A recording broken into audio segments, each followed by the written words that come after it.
Social media के माध्यम से ये चीज़ बाहर आ गई। बाकी ऐसी घटनाएँ मुझे पता है कि ग्रामीण क्षेत्रों में बहुत होती है।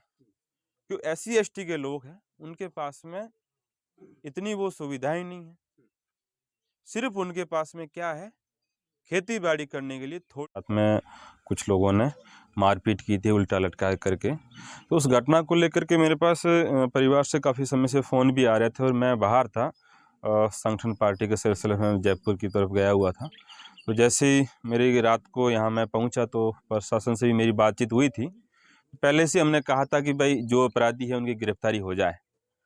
तो शायद तक मैं अभी वहाँ से प्रशासन से भी मिलूँगा।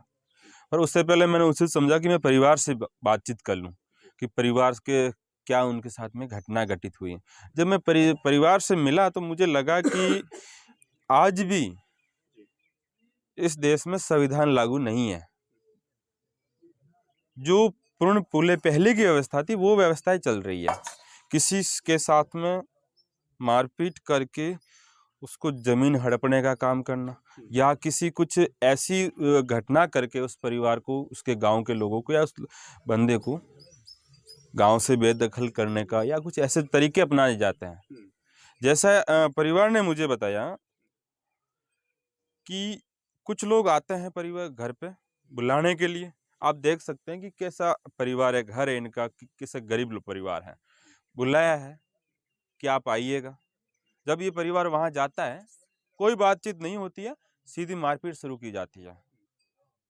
वो भी परिवार को अकेला लड़के को लेके गए, जो गंगाराम जी का पुत्र है श्रवण, जिनके साथ में अकेले को बुला के लेके गए और वहां प्लानिंग के तहत पूरे लोग बैठे, उन्होंने अकेले व्यक्ति को ले जा करके मारपीट की।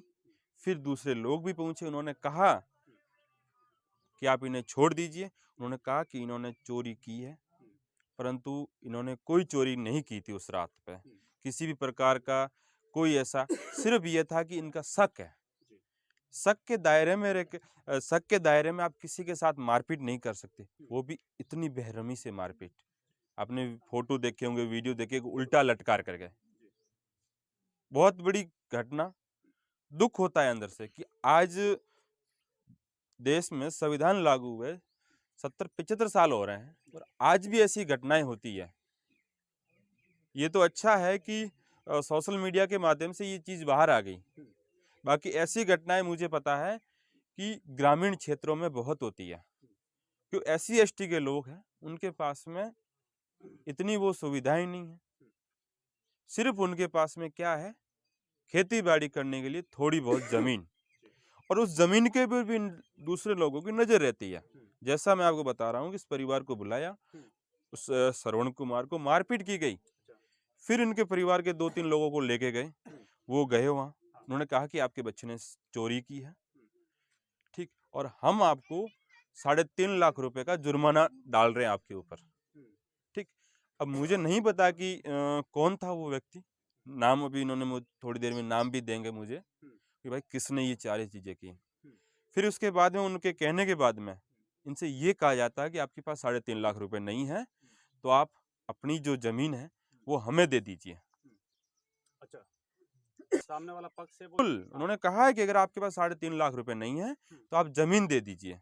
अब मैं ये समझता हूँ, मेरा ये अनुभव कहता है कि ये सारी प्लानिंग के तहत हुआ और एक जमीन हड़पने के लिए सारी चीजें होती है। मुझे ऐसा चीजें लग रहा है।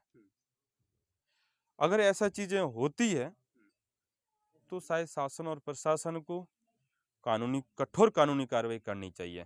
अभी थोड़ी देर पहले मैं बैठा था परिवार के सामने, तो एडिशनल SP साहब से ये बात हुई, उसमें कुछ गिरफ्तारियां हुई है, कुछ गिरफ्तारियां अभी बाकी है, अभी जो पूर्ण रूप से गिरफ्तारियां नहीं हुई है।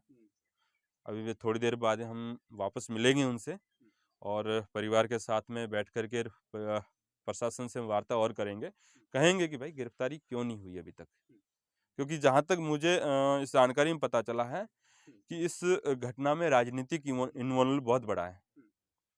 राजनीतिक सपोर्ट बहुत बड़ा इन्वॉल्व है इसमें, जिसमें परिवार को, पीड़ित परिवार को दबाया जा रहा है और अपराधियों को संरक्षण दिया जा रहा है। अगर ऐसा है तो भीम आर्मी और आज़ाद समाज पार्टी भी एक राजनीतिक रूप भी लेगी और आने वाले टाइम में गुड़ा मालानी में एक बहुत बड़ा आंदोलन करने की भी जरूरत होगी।